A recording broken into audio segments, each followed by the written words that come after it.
Good morning, everybody. Happy Thanksgiving, or the day after Thanksgiving. Happy Black Friday.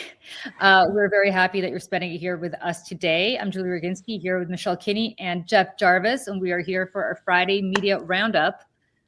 Jeff, there's so much to get to today, but welcome. How was your Thanksgiving? Thank you. It was good. It was calm and quiet. How was yours? It was also calm and quiet, which is the best you could ask for on Thanksgiving, I think. And I hate parades. I despise parades. I just can't do it. I hate parades so much that I live right next to the parade in New York, and I fled to another state to avoid that parade. So I'm very much with you. Listen, there's so much to get to. I want to first, before we get to anything else, talk about Trump's explosion yesterday at the yet another female reporter who asked him a legitimate question about the shooting in Washington, D.C. She specifically asked him after he was saying that this alleged shooter was not vetted. Michelle, why don't you play the clip and we'll talk about it actually. Yep. Good to see you. Thank you so much. Happy Thanksgiving. Thank you. A question about this tragic shooting in Washington, D.C. U.S. officials say that the suspect worked very closely with the CIA in Afghanistan for years, that he was vetted, and the vetting came up clean. He went cuckoo. I mean, he went nuts. And that happens too. It happens too often with these people. You see them. But look, this is how they come in. This is how they're standing on top of each other, and that's an airplane. There was no vetting or anything. They came in unvetted. And we have a lot of others in this country. We're going to get them out. But they go cuckoo. Something happens to them. Your DOJ IG just reported this year that there was thorough vetting by DHS and by the FBI of these Afghans who were brought into the U.S. So why do you blame the Biden administration? Because they let them in. Are you stupid? Are you a stupid person? Because they came on a plane along with thousands of other people that shouldn't be here, and you're just asking questions because you're a stupid person. And there's a law passed that it's almost impossible not to get them out. You can't get them out once they come in. And they came in, and they were unvetted, they were unchecked, there were many of them, and they came in on big planes, and it was disgraceful. And if you look, you'll see there was a law passed. It makes it almost impossible not to let them in, not to certify them, so to speak, once they come in. And they came in, and they shouldn't have come in. So I just want to say that everything he said is a lie, but that's not what we're here to talk about. Jeff, why is the rest of the White House press corps, or at least the ones who are not total Trump flunkies, not standing up for these women and saying we're not going to participate in any of this bullshit until you stop treating our colleagues like they're idiots or demeaning them or effectively objectifying them, which is what he does consistently to women? What's going on down there? Well, let's put air quotes around press corps. I don't think it is anymore. And we watched Mamdani's adoption by Trump visit. Who was in the room then? It was, as far as we could tell, or at least only he called upon, it was only the right-wing nut jobs who kept trying, by the way, to stir up trouble that he wouldn't go for. And so the press corps has been invaded by these people, what there is of it. But even that aside, you're absolutely right, Julie, that the White House press corps has not stood up for themselves. They've never asked follow-up questions. They've asked the only questions they want to ask. They've never pushed on behalf of each other. They've never defended each other. It's 10 times worse when now he's going after specifically woman after woman after woman. They're not doing a damn thing. But similarly, when the AP was knocked out of the of the various events, not the White House as a whole, they didn't do anything. They should have walked out. In the first term, Jay Rosen and NYU and I were each out there saying that it's meaningless. You should send your interns. It's on C-SPAN anyway. It's recorded anyway. You get nothing out of this. And by treating it as if it is an important event, we only elevate it. Now, I guess I could be in trouble for saying that when it comes time to see the President of the United States, but still, we know what he's doing, and somebody should object in some way. Even a strongly worded letter. We don't get that. We get nothing. And, there is a White House Press Association, right? And White House Correspondents' Dinner, they throw a very nice dinner I mean, it's a joke, but it's an all access dinner. But they do exist as an entity. And I remember very well back when I was at Fox, going back to the first Obama administration, I think, and Obama tried to effectively say Fox wasn't really a real news channel and didn't even want them around. And the White House press corps went nuts and rallied around Fox and said, if you're not going to allow them in, none of us are going to participate. And to defend Fox of all places. To defend Fox. But like, you know what?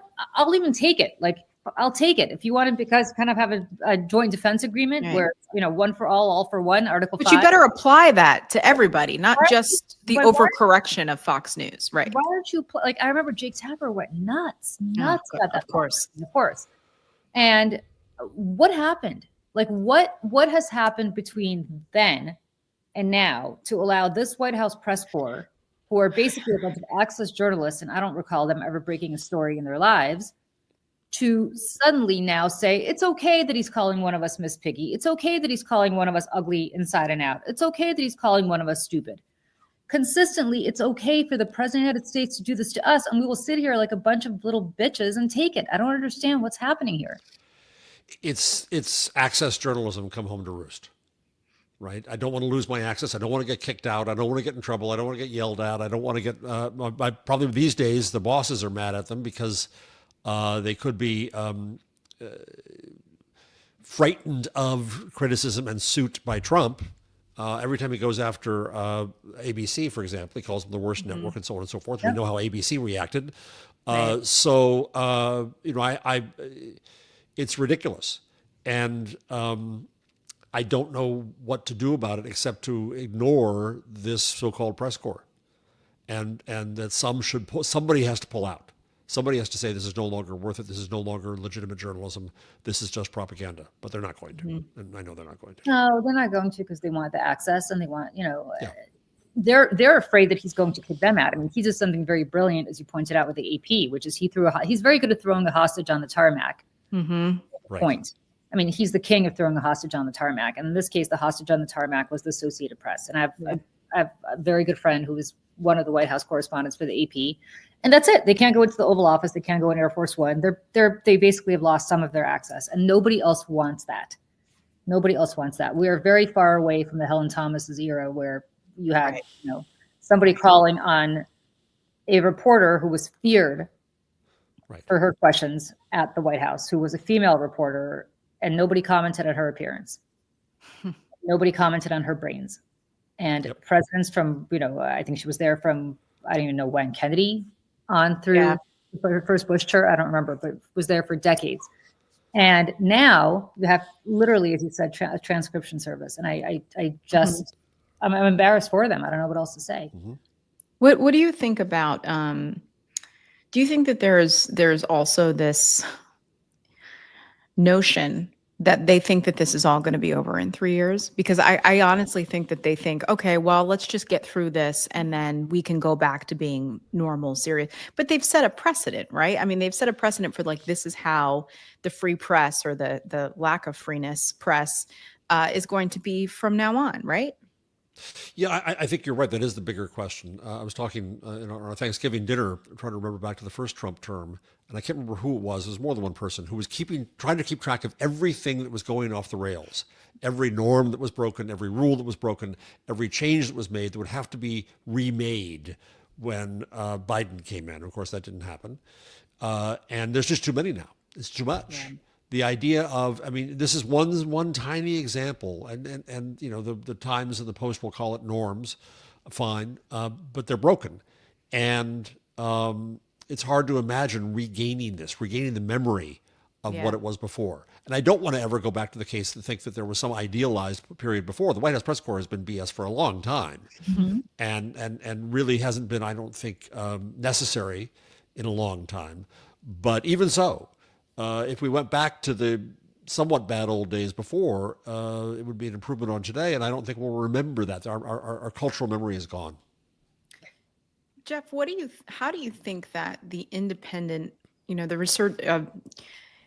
resurgence of more independent voices, at least in this digital age, how are people to report on this White House and this administration and these moments that are happening in the Oval Office, if they're not in the room, and not just regurgitating, other reporters reporting? Is it the C-SPAN? They have to go to the actual raw files and go from that? Or like, how would you recommend, even, Julie and myself here, at Mayday, like trying to tell the story of what's happening here? What advice would you have? Well, you just played a longer clip than I saw anywhere else. I didn't see the fullness of it, right? You just did that. That's an example, I think. You didn't need to be in the room to comment on and judge what happened. What we need is more judgment. The reporting is obvious. The transcript is already written, and Google can transcribe it into text for us, right? Yeah. And I'm doing this on a local here in New Jersey. I'm looking at taking videos of town meetings, and Google can transcribe them and put time codes in where the important things happen and organize it and open things up for people at a local level where we didn't ever have enough reporters to do that and could never give that level of detail. So I think we have to change our mindset at a large level about official events and transcription versus actual reporting. Do we have to cover the White House? Of course we have to cover the White House.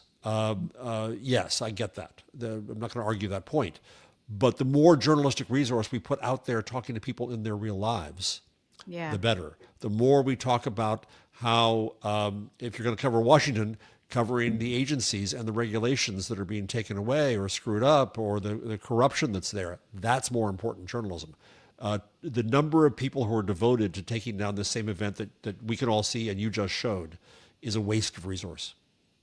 Yeah, and it's interesting because it's not just the White House press corps. We talk about the New York Times all the time as pretty much the last bastion of quote unquote independent journalism that doesn't pretend to cower in front of power, but they're both sides-ism is insane. And there's a David Brooks column today that I don't know, Michelle, if you've had a chance to read. I have, Jeff, you certainly I know have. That kind of encapsulates all of this in one fell swoop. It's about patriotism and how Republicans love America irrespective of who's president, but Democrats don't. And it's part of the great awakening, as he calls, this period where in 2014 people said, you know what, maybe you shouldn't grab women, without permission, and maybe you shouldn't oppress people of color. And apparently that's called the great awakening. I just call it people acknowledging what should be an actual fact. But yeah, and he writes this whole column about how his love for America is unconditional, just irrespective of who is president. To me, that is such a normalization of what is happening right now. Yeah. Like, it's one step from America Love It or Leave It. Exactly. Take America as it is, without criticism, without questioning, without doubt, without shame, or you're not American. That's where Brooks is getting worse and worse by the week. We talked about it last week. Yeah, I was like, wait a second. I mean, like he's gotten that was shocking to me that he would write something like that. And what I expect from Brooks is normally just banality. Right. But Julie, I'm glad you called on this. Yeah, because it reminds me of Goldwater republicanism. In what way? That's interesting. Why do you say that? Because it's that notion of it's a proof, and yes, he rejects much of what Republicans say, but he still says, but I'm with Republicans in being unquestioningly patriotic. Right. It's love it or leave it. It's this whole virtue signaling of, I don't really like Donald Trump. I'm not one of those guys. I'm another Trumper.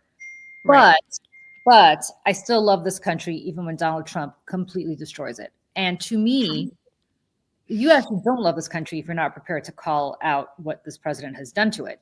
Exactly. Like, I love this country as only an immigrant can. And I can tell you that what he has done to this country is a complete destruction of everything it has stood for before. And I don't love this country as it is at the moment when this president is running this country into the ground. Mm-hmm. The parallels to Israel and Netanyahu are obvious. Yeah. Right? Exactly right. And it's not anti-American to criticize America. It's not anti-Semitic to criticize Netanyahu. It's not anti-American to criticize policies, nor anti-Israel's right to live to criticize its activities. I watch Germany a lot. I'm going there next week, and patriotism is a dirty word there for obvious reasons. Right. Even if a football team wins, waving the German flag is uncomfortable. And it's interesting and that's changing there. The AfD, the far right wing party is pushing this kind of patriotism back, this kinds of blood and soil nationalism back. And that's what it is. Love or leave it is not far at all from blood and soil. You also, at that clip you played, the other thing that struck me was Trump talking about these people. Right, which is usually a reference in race. In this case, in America, it's black people, you people, right? But in this case, it's Afghanis and it's foreigners. Period. Right. But he lumps them all. Afghanis. I'm sorry to interrupt. It's not just Afghanis. It is all the other countries that he's put a travel ban on. Exactly. And all of them have one thing in common. They're they're comprised of people who are not white in the way that Donald Trump considers people to be white. Well, he's clearing the path for the white oppressed South Africans, though, Julie. So it's all you won't. I mean, listen. This is a president who will not invite South Africa to the G20, right? Effectively, because it is no longer an apartheid state. Well, and shouldn't the rest of the G20 be screaming about that? Shouldn't they be maybe not coming, not honoring Trump's G20 meeting? I'm going to say this: the G20, the G8, the White House press corps, they all have everything in common, which is, they're so desperate to normalize and not break norms that they're breaking norms. It's the exact same parallel exactly to what we talked about. The White House press corps, it's like, my friends, it's over. Like, lack of courage. At what point do you acknowledge that it's over? What maybe something better will arise from all of this. I certainly hope so, and I will work to make that happen. But whatever it is will not resemble anything that happened prior to 2015. Like, that period of American history is over. It's like these antebellum, fantasies Conspiracy had after they were beaten. Like, you could rebuild a better South. It's just not going to resemble what the South was before the Civil War. That's kind of what this is with Trump. I want to record this, Julie, and play it again if and when we get back and the pendulum swings to Democratic power, because I fear we don't want to follow the Republican example of thinking that Reagan's years were just so wonderful we have to go back to them. Yeah. And I think you're right that we have to beware saying that there's some Biden-Obama world to return to. Too much else has changed. Yeah. We need an entirely new world. We don't want to return to the world run by Chuck Schumer. We need new leadership, new generations, and a new vision for where we should go here. Well, and I have to say that I think that Joe Biden's big problem was that he tried, because he was a creature of the old world, not just because of his age, but because of how he came up politically, that he thought Trump was an aberration and that we could go back to pre-2015. And he was a former guy. He wouldn't talk about it. He didn't want to prosecute anybody, like the day those. No. I think calling him the former guy was honestly one of the most dangerous things. I remember in the moment being like, do not call him the former guy. He's not going anywhere. He's still here. I mean, he had a rally within weeks of January 6th, and he was out there. And again, just being covered, like everything was fine. And because this wasn't taken serious as a serious threat, here we are sitting here in November of 2025 discussing Donald Trump again. And I wanted to bring it back just really quick to the AfD and the Germany part of this too, is because, generationally, I think about Elon Musk, right, and going to talk. And he was talking to people in Germany, I think it was the AfD party or something. And he said, you don't need to be ashamed of your grandparents. You don't need to be ashamed of where you came from. Basically signaling to people in Germany, there is a shame of the history in Germany and the people who did what they did, and you don't need to feel that shame anymore. But just return to your roots, and everything will be fine. There's nothing to be afraid of, because there is a faction of this country and people like Elon Musk that want to go back to that. And again, I think that that's a huge piece of the puzzle that's not being reported on either.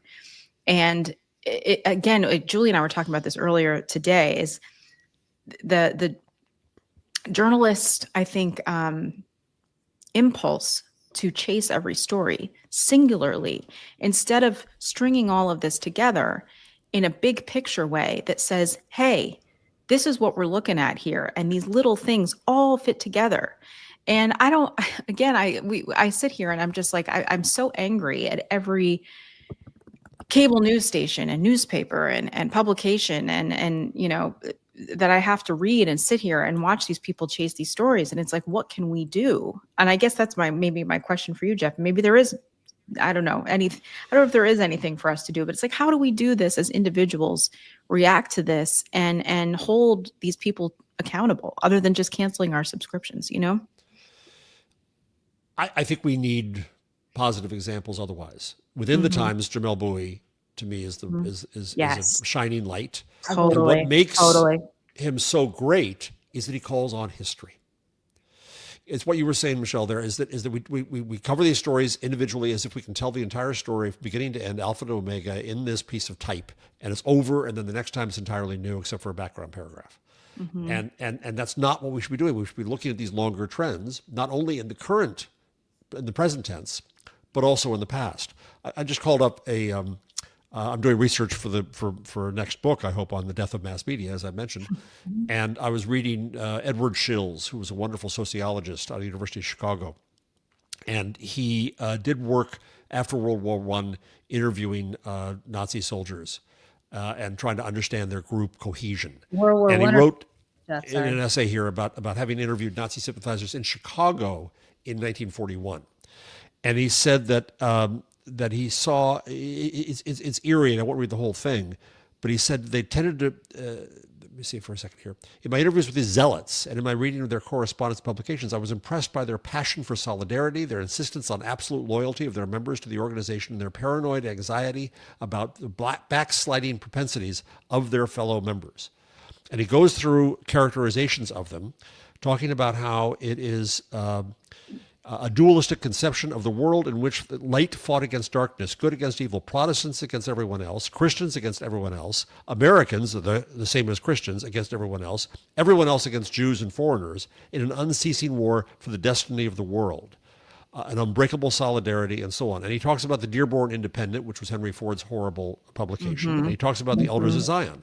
You take this one long paragraph and you substitute Trump and MAGA for Nazi sympathies today, although I would argue that they're in many ways synonymous. You substitute Dearborn Independent with Fox News et al. Yeah. You substitute Elders of Zion with QAnon, and it is exactly current. It is eerily current to what we see in this country today. And our journalists do not recognize history. And I have to claim guilt here as well. I had years of not reading these kinds of academic papers and these kinds of historical references. I saw that it was about breaking news. It was about current news. It was all present tense. We proudly say that we write the first draft of history, but that means we ignore history. We think that if it's not new, it's not news. Yeah. And the fact that so much of this is not new is exactly the story. So how do we do that? I think we have to provide examples by going back and, like Jamel Bouie, pointing to the fact that the Civil War has not ended in this country, that there have been, as Rachel Maddow has done in her podcast, showing that there have been Nazi sympathizers in this country before, and they are still among us. Yeah. And we've got to give perspective and context in a way that journalists just simply are not built to do, and their publications aren't built to do. Yeah.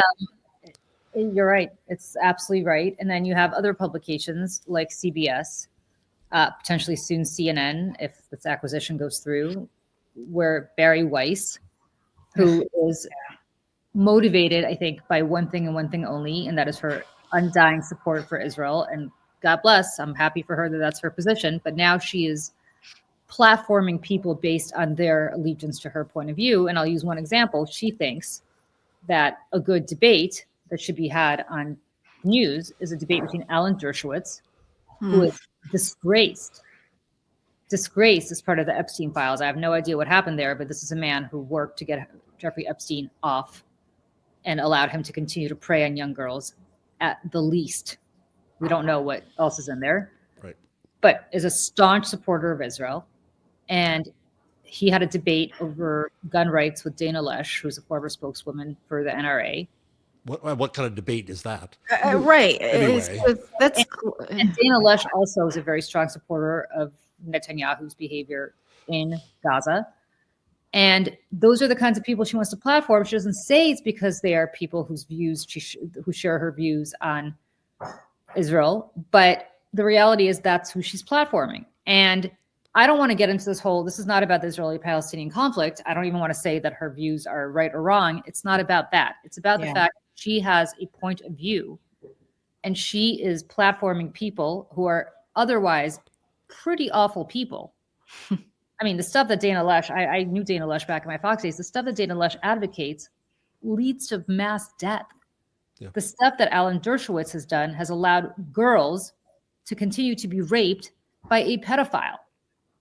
And yet, because they agree with Barry Weiss on foreign policy, those are the kinds of people that CBS should be platforming. I mean, if you're a real journalist at CBS, if you are somebody who works at 60 Minutes, I cannot even begin to imagine what people like Tanya Simon, who now heads up 60 Minutes, and her producers, and the people who are actually on air at 60 Minutes, from Leslie Stahl on down, what those people actually think when they think that that is the kind of journalism that should be at CBS. Yeah. And so Barry Weiss said all this at a Jewish event. And she, I'm not going to have Tucker Carlson on because he's awful. But Dershowitz and Loesch are okay. Because he's anti-Netanyahu. That's why. Exactly. And but beyond that, what struck me in this video interview where she said this is the utter banality of everything else she says. Yeah. It is just ideological tapioca and cliches and idiocies. And this is who's in charge of CBS News. CBS News doesn't matter. It hasn't mattered for years. Okay, fine. We write it off. It's gone. It's the Capodimonte network now. But CNN is still an important factor. And for all the complaints we could make about it today, and there are complaints, it's frightening to think how it's going to just become organized by Barry Weiss in this banal scheme where she tries to make it all look like it's okay, like it has some ideology beyond the one, you're right, Julie, that she has. And she just hides everything behind that. And it's interesting because now she wants to, steal Scott Jennings from CNN and put him on CBS. And why? Because Scott Jennings, for a couple of years, wore to every show a yellow hostage pin. And I respect that, actually. I don't respect much about Scott Jennings, but I respect the fact that he was wearing this pin on behalf of the Israeli hostages, right? But that's a signal that she picked up on that. That was a signal to her. Yeah. He went, I actually happened to have been in Israel by sheer coincidence at the same time that Scott Jennings was there. And my husband ran into him at the Western Wall because I was on the women's side and he was on the men's side. But, he was there for whatever, Israel thing he was doing. All of that, I don't think he knew that Barry Weiss was going to take over CBS, but all of that was a signal to her that Scott Jennings is somebody who is pro-Israel, and therefore we need to platform him. Again, this is not about Israel. I actually am pro-Israel. I'm not pro-Netanyahu, but I'm very pro-Israel, right?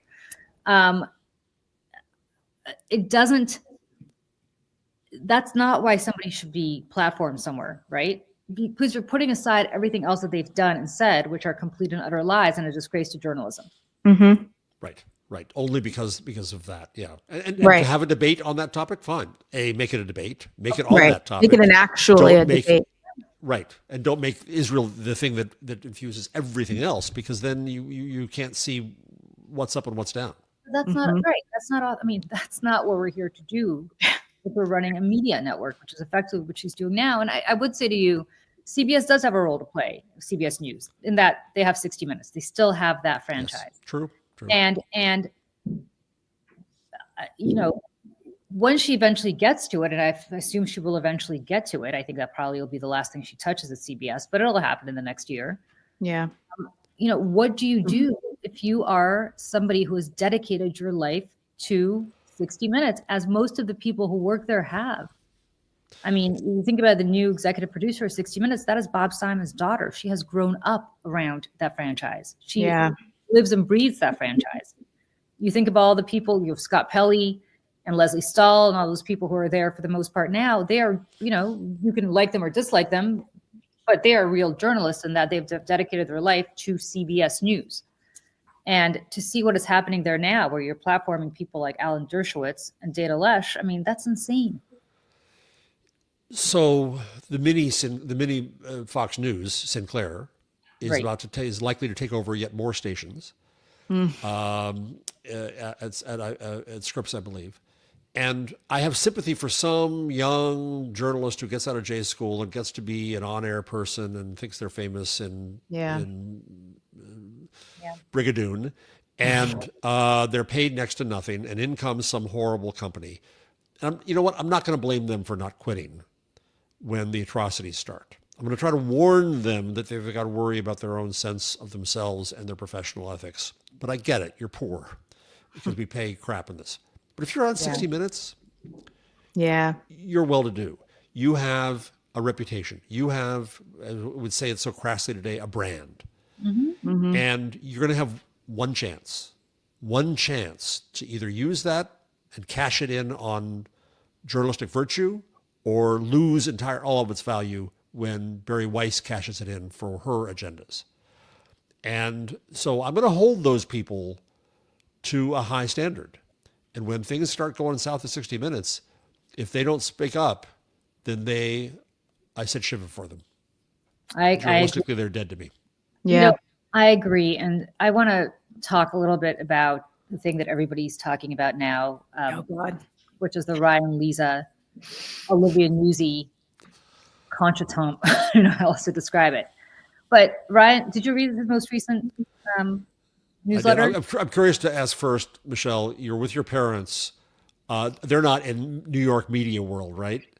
No, but they certainly watch everything and read everything. So you didn't have to explain it over Thanksgiving dinner the way I think many media people around the country had to do. Yeah. They knew who Olivia Newsy was. I had to explain who Ryan Lizza was, and they were like, when we talked about the second installment of his series, I think there was like oh my god, I can't believe this. But this third installment, and and he talks about this, that he's like, listen, there's a lot of salacious stuff here, there's a lot of like sexual whatever, but it is actually important in context so that you see the bigger picture here, which I agree. After reading that third part, I was like, oh wait, okay. And and we can get into the details here of what he talks about, but if Vanity Fair and Condé Nast, after this, continue to employ this woman, they have lost all credibility, all of it. All of it's gone. And I say that as I have been a subscriber of Vanity Fair in our household for over a decade. And I mean, I guess I'm just one person, but I'm like, I won't ever read this ever again, unless they do something about this immediately, because it's beyond anything that I think any of us could have imagined how bad it was. Let's talk about what she did so people understand. Yeah. So Olivia Newsy, I don't want to put the sex part of this aside because it's actually not relevant. I think that is right. People started reading this for the sexual salacious part of this. That's not what this is about. So he says, and I assume he's got recordings of this because I assume he would not be printing this if he didn't have evidence of all of this. I would hope not. Yeah. And I think I think he said he made her kind of come clean and throughout their breakup. And I don't think she understood that he was recording her surreptitiously as she was telling him this stuff, which, by the way, Brian Lisa, talk about a dish well served cold. I mean, but anyway, he alleges that when she was having this emotional affair with RFK Jr. or whatever their relationship was, effectively went from being a reporter who was covering him to being a political operative, where she was the recipient of leaks from his campaign that she would then go back and tell him about and catch and kill those stories, but also sell those people out who were giving her information, that she was trying to get close to other reporters who were working on stories that were potentially helpful or damaging to RFK Jr. so she could shape them. And then the most salacious part of this is that she had the same woman that did a a sketch of her, I guess, that's going to be running in the Vanity Fair Hollywood Well, issue. if I may, I believe it was the same woman who did the courtroom sketches of Yes. Trump. Yes. Trump liked her, ergo, she then got this woman to go to Mar-a-Lago. Go ahead. To Mar-a-Lago to do a sketch of Trump. Mhm. Wants to go along with Trump to basically work him to appoint RFK Jr. to be this to have RFK Jr. endorse Trump, I guess, in exchange for what is happening now, which is that he's Secretary of Health, Which is killing people. Which is killing people. Yeah. Trump apparently said no, Olivia Nuzzi could not come during the sketch. So what she did was she put a recorder into this woman's bag, and this woman, I don't know if this woman was aware that there's a recorder in her bag. I assume she probably was because somebody had to press the play button. But this woman picked up on conversations that were taking place Yeah. between Trump and people close to him. Yeah. Because he was taking meetings like during the sketching and everything. Yeah. And basically, Ryan Lisa implies that the Butler shooting might have been a setup. Yeah. Let me see. Is this the yeah. This is At the very end. at the very end, according to Olivia, when Izzy left the session. Izzy was the sketch artist. Is the sketch artist. Izzy was hung up on something she believed Trump might have said about Butler, Pennsylvania, something explosive that, if she were correct, would shatter our understanding of recent history. Now, that's a cliffhanger, obviously, because he wants us all to subscribe and read the next installment, which I'm sure is coming shortly. But that is something else. Like, Well, what? I have a couple of questions about this for you, Jeff. One is, of course, we'll get to Olivia in a second. But by the way, if Ryan Lisa has been sitting on information about what happened Right. for all of this time, for over a year, Right. Yeah. and he's been waiting to monetize it. Yeah. What the hell? Exactly. And Americans don't trust journalists, including the New York Times and the Washington Post, who hold the good stuff for their books. Maggie Haberman being guilty of this, and even Bob Woodward. I mean, Exactly. Yeah. At important moments in history. And this is salacious, and we don't know what it is. It could be nothing. It could be some small Right. revelation. But the presumption, the conspiracy theories out there are that somehow or another, even with two people dead, Butler was a stage show, a setup, whatever. The conspiracies are out there, and to play into that is irresponsible. To sit on that is irresponsible. To also sit on what he knew about her reporting, to not have called New York Magazine, to not have reported publicly what was going on with RFK and Trump as it was going on, and he Joe wasn't having with her Biden. then. Which she was writing about Joe Biden, for however everybody feels about Joe Biden and his age and everything else. Like, okay, fine. But she was the one writing this story about him being this, like, an invalid, and how, apparently, he couldn't identify some mega donor. And she just kind of made it up. It said that, how'd you get proof of that or whatever. And I believe the line was, I just Michael Wolfed it. Yeah, the sourcing, right. And right. I think it's important, too, that Nuzzi was doing really the worst hatchet job on Biden. Yes. And New York Magazine has had some soul searching, but they need to do more soul searching as well. But let's go back to Vanity Fair. I interrupted you, Julie, as you were telling the final part of the story of Isabel Izzy Brewerman, is that Vanity Fair then hired her to do an illustration of Olivia Nuzzi in the book outlet of a conceptual nude of her. Oh my God. So you add all this up. So Vanity Fair, I think they've got to know what they're doing here. They're playing into the sex of the story, obviously. They're thinking this is cute. This is the Republic. And Vanity Fair should be absolutely ashamed. I used to work at Condé Nast. I like a lot of people there. I think that they've done good work. We talked last week about what they did with Teen Vogue and firing people from who dared to complain about that. And now this. And Roger Lynch is the CEO of Vanity Fair, and he's not family, and he's running it like any old company out there. And we're seeing bricks come out of that wall, and I think it's a shame. But we've got to note it. This is Vanity Fair is just shameless right now. And when we had the story came out after Liz's first. Oh, she slept with Sanford, said he. Mm-hmm. Then Vanity Fair was reviewing. So as my wife said, so one was okay, but two's not. Where was Vanity Fair's line? Right. that it was Right. okay before. So they need to express where this line is in this review. I mean, listen, say what you will about Ronan Farrow, right? But he wrote a Yeah. whole book about catch and kill. Yeah. Right. Yeah. And The black cube and I remember, all the. and you have, it's ironic because it's such a small incestuous world, but you have New Yorker hiring him to do all these stories about Weinstein and all the stuff that NBC apparently refused to do because they were so in bed, or some of their executives were so in bed, no pun intended, with Harvey Weinstein. Not in the literal sense, which I know I have to clarify because it's Harvey Weinstein. Yeah. So, you have David Remnick, who has this, moral kind of compass allegedly about this stuff. And he hires Ronan Farrow to actually write the stories that NBC wouldn't write about Weinstein. At the same time that he's firing Ryan Leza for allegedly a Me Too transgression. Right. Ryan Leza then goes to Politico. And Politico, he becomes a big deal at Politico. And he then is effectively sidelined at Politico after Olivia Nuzzi and he have this very explosive breakup. And she makes allegations about him, which turns out probably, well, I don't know, accurate or not, seems like they countersued each other and she dropped the lawsuit.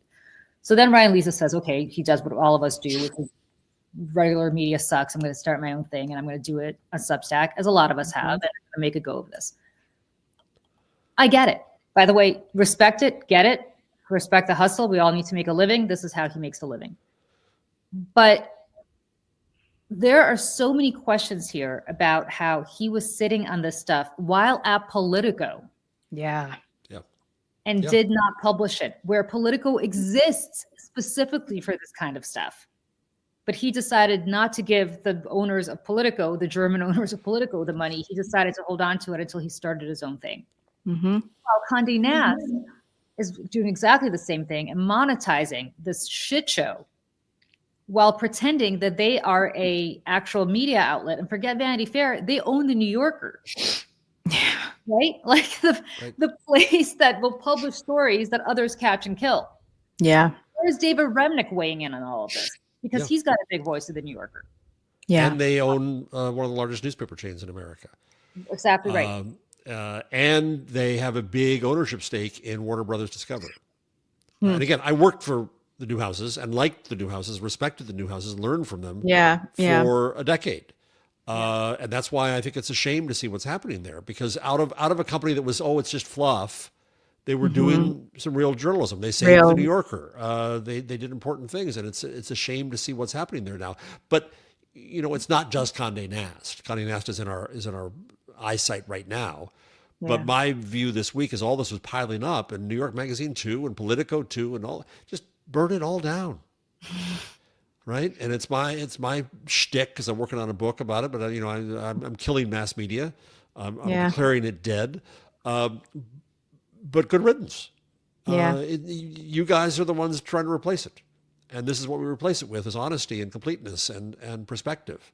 But yes, but I kind of think about this, and where this was a pit in my stomach, and this is very specific to me, to what I do less and less now, but what I used to do for 30 years, which is I was a political operative and I would leak stuff to reporters and I would expect that to stay off the record. And there's an understanding that you have the way you do it is you have an agenda that you want to get out there publicly, and they have an agenda, which is they want to break stories, and it's a completely transactional relationship. And the transaction is, if it's off the record, nobody knows who did it.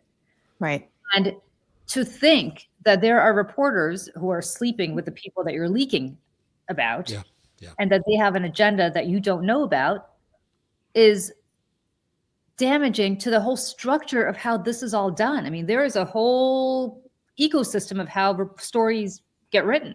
Yeah. I mean, imagine if Deep Throat was leaking to Woodward and Bernstein, and Woodward or Bernstein was having some, torrid affair with, Pat Nixon. I'm making this up. I mean, can you imagine? Oh my God. Right? But I mean, my point is, like, it's compromised. You're compromised. You have to trust that the reporter to whom you're speaking, their only agenda is journalism and not something else. Right. And I don't know, after this story, which I assume Ryan Leza again has tapes, or else she would have sued him for, she would have sued him long ago for defamation. God knows that discovery. Right. Well, exactly. Right. Yeah. But I mean, the point is, like, clearly he's not making this up out of wholesale talk. Right.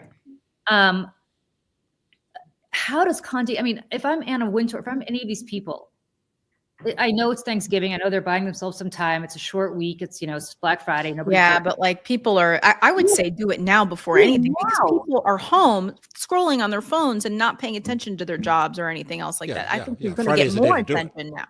Right. I think you'd get more attention now. And it's, again, like to what we were saying, Vanity Fair has done great reporting. They have told great stories. But I think back, like I interviewed Tara Setmayer, and I interviewed Vicki Ward a couple months ago at Seneca Project, talking to her about the Jeffrey Epstein story that she had to write in the beginning of the 2006 or something like that. And how she had the Farmer Sisters story early on about Jeffrey Epstein, and Graydon Carter told her she couldn't do it because he was threatening her. Now, listen, if she'd gone ahead, or they'd gone ahead and published this, would anyone have believed it? Would anything have changed? Who knows? We'll never know. But she could, or not she, but the Condé Nast and Vanity Fair could have made the decision to publish that story. It could have changed the course of history. It really could have. And I think about those things all the time, just like small acts of courage, in moments like that, because now, here we are with this, how many women, young girls have been hurt since then. And what is happening to our country and our world because of all of that. It's how do you trust these people? How do you ever trust them again? Well, journalists constantly talk about regaining trust. That has a big presumption that they ever had it. Yeah. And they didn't, and as you're talking, I have this vision of dominoes falling. This entire discussion, if you start with the White House press corps, you move to magazine journalism, you move to and by institution here, I mean the lowercase I of practices and institutions, the institution of journalistic trust and sourcing, the institution of the entire structure of political operatives and PR that feed them and how that operates, the institution of the campaign. All these dominoes have fallen. All these institutions that we used to have some sense of their structure, it's over. It's gone. It's all been broken. And we have to rebuild from the ashes. It's what you said before, too. It's not as if we can just easily go back. We can easily erase the last few years. The lack of trust in Vanity Fair right now, and thus in all of Condé Nast, and also, frankly, in magazines, add in New York Magazine here, is, and the fact that the business is dying anyway, I wrote a little book about that, means that I think the magazine dies. I was trying to buy a copy of the New Yorker in New Jersey because they had a special issue. I don't subscribe. I could not find it anywhere. Really? In New York, in the center of the universe, go try to find a newsstand. You can't. Yeah. Go to a train station, and magazines are just an aside beside the souvenirs now. Yeah. The business is dying, and rather than trying to save the essence of the institution and reinvigorate it in a new form, the institution's dying with it. It's really abhorrent. I mean, I have been so bothered by all, like, start to finish, everybody in the story comes out looking awful. There's not one. There's no heroes. Lisa, for sitting on this for so long and for allowing this man to become the Secretary of Health and Human Services. And now we are literally having people die. Yeah. Yes. Newsy for existing at this point for what she did, and for advancing this man who will cause, has already caused and will cause mass death, and doing it in a way that was so underhanded and awful. The New Yorker, who I think in some ways I feel most sympathy for, because how would they have known? And they got rid of her, I think, quickly. Condé Nast for picking her up after all this, and then having her have a sketch. I mean, this is the craziest part. They made her an editor. If you're a reporter that she's editing and you have to know who your sources are, what are you going to do? I mean, you're putting Condé is putting their own reporters at risk. Yeah. I mean, if I'm a reporter and I'm edited by Olivia Newsy and I say, hey, Michelle Kinney's my source on the story, but it's off the record, but I have to tell you because you're my editor. Yeah. And then she runs off and tells whomever else. She- I mean, why right. would she sleep? God, I mean, listen, she could sleep with whoever she wants, but do it on her time. Right. And do a nude portrait of her playing into that. Yeah. And Mark Guiducci, the new global editorial director of Vanity Fair, does the Hollywood issue with only men Right. in this time of all times. And What then kind of judgment does that show? But having a semi-nude picture of her, why? Yeah. And then the New York Times on the other side of this doing the fluff profile, Yes, Jacob yes, Bernstein yes. writing that, and then having this like cinematic where she's like in the car, the hair blowing, and I'm like, what on earth is going on? It's just, and it's just another example of how nothing matters apparently anymore. I mean, we're talking about, and Julie and I were talking about on the morning show today about the Afghanis and the interpreters and how, us putting their safety and lives in danger after they've come here. And it's, how could they trust the American government or or military intelligence, any of this ever again? But I think like the same applies here. It's like all of the institutions that America has stood for so long have just been sort of like torched, and they're rotting from the inside out. And people like Olivia Nuzzi and the people who employ her and are excusing this behavior, it's like, how do you move forward and have any credibility or any seriousness? And it's like the movie Idiocracy has come into play here in real life every day in all facets of our lives. It's depressing. Well, you go to what Julie brought up at the beginning of the show. You follow David Brooks' example. Yeah. And you blind yourself to everything. Right. And say, I'm a proud American. I'm a proud journalist. Everything's fine. And we're never going to fix things if that's the way it is. Right. Yeah. And then, this will live. But I'm delighted that we have the Washington Post new editorial board. I want to mention this. Because in the midst of all of this, the Washington Post new editorial board pays attention to what matters in life. And this week they had an editorial, not a frequent use, to decry one important issue in America today, which is the lack of paper towels in public restrooms. Yep.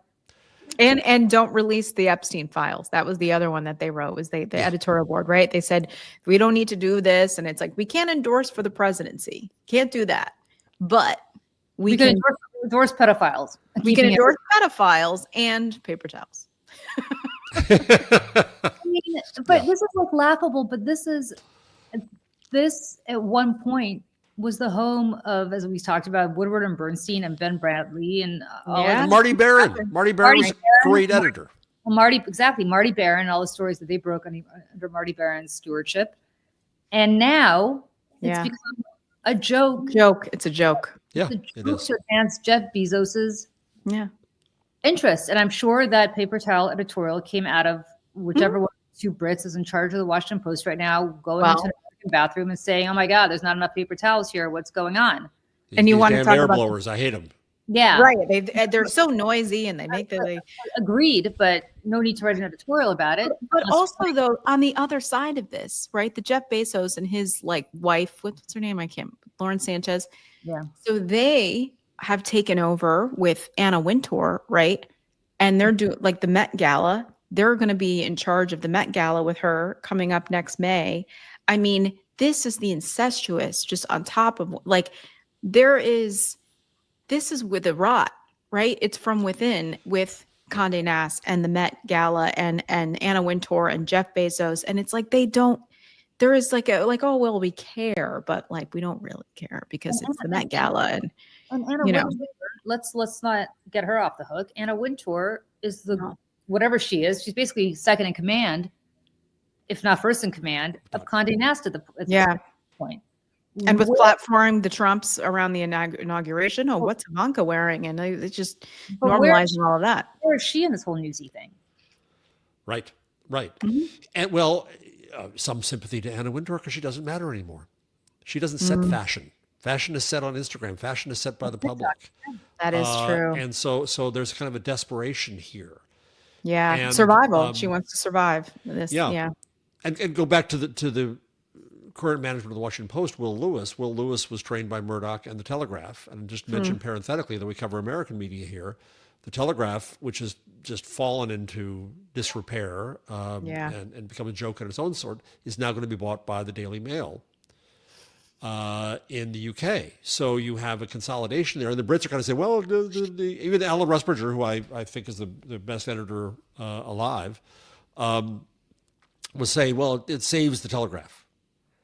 I'm not sure the Telegraph should be saved. Yeah, because I it's mean, going to saving be- it at what cost? Exactly. You know? Exactly. Into what And form does it survive? You know? Yeah. So Right. And you know, it's not just here. I have a question about 60 Minutes too, just to bring it back to the 60 Minutes part of this too, and the things that we, you know, can we trust, can we not trust? Is 60 Minutes Australia? I feel like every time I turn on YouTube and I see a 60 Minutes Australia piece, they're doing legit journalism and storytelling with Virginia Giuffre, with the I remember going to them to watch the segment on the whistleblower at Meta who wrote the book. They're doing really great stuff, but I'm assuming like they're under a different set of. There's no connection. There's no connection. Okay, because I'm always just like, what Yeah.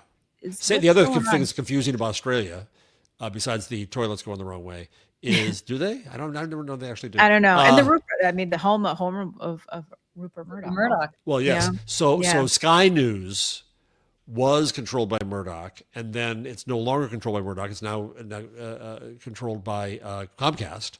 But in Australia, it's still Murdoch. Oh, And really? it's worse than Fox. Oh yeah. So if you Guys. see a Sky News brand come along, and you've got to see whether it's Australia or not, because you've got to know which one it is. Okay. Very Yeah. See, I confusing. didn't know that. Yeah. Good to know. Well, Jeff, are you off to Germany this week? Yeah, for a quick media summit in Austria. Okay. Fun. Oh, Austria. Sorry. Okay. We're going to try to snag you next Friday anyway, from wherever you might be, if we can. We can work it out. If not, hopefully we'll see you the week after. But this is, I love the show because we get to vent do about I. all the stuff that we have questions about, and you get to answer them. So thank you. Thank you for coming on today. Thank you so much. And yeah, hopefully we will build a much better brand that breaks news as it happens and not wait for it to be monetized on Right. in our books. Right. I mean, Look, if I were the New York Times or any of these other outlets, I would actually tell my reporters, you cannot write books. Like you just can't do it. Because people, like I subscribe to the New York Times. I'm paying money to have news broken in the Times. I don't need to buy somebody else's book 3 years later to read something that happened. Like I should be reading about it in real time. yeah. Yeah. So, AG, pay attention to that, please. Mhm. Well, I know you're wrapping up, but let me just go back to Liza for one more second. How cruddy is it that obviously that's like a pollster biasing the question going in? How cruddy is it that he did the first one free and the next under paywall? Oh, I mean, It's a cocaine. Give you the taste first, right? It's a drug you know. And every journalist I know who's whining about copyright and how dare you steal my story and my soul and AI is awful. They're passing around the PDF everywhere. Nobody's paying for it. Everybody's pissed. Oh, they're not the only ones. Yeah. yeah. Truth. Yeah, exactly right. I mean, nobody wants to actually be registered to pay for this, but nevertheless, it is. Yeah. I fell on the sword for that one. Yeah. You did. I did. Okay. I was like, Will you- otherwise, we're not going to rate it. So Will you email me number 4, please? Sure, I will. You'll be the Okay, first thank you. one. Okay. All right. Okay, everybody. Thank you so much for joining us. I'm sure we'll have more Lisa nosy updates next week by the time we see you. Or maybe not. I don't know. Okay. Have a very safe trip to Austria. Enjoy. And we will see everybody else here tomorrow for Coffee and Conversation. All right. Bye, everybody. Bye. Thanks. Bye.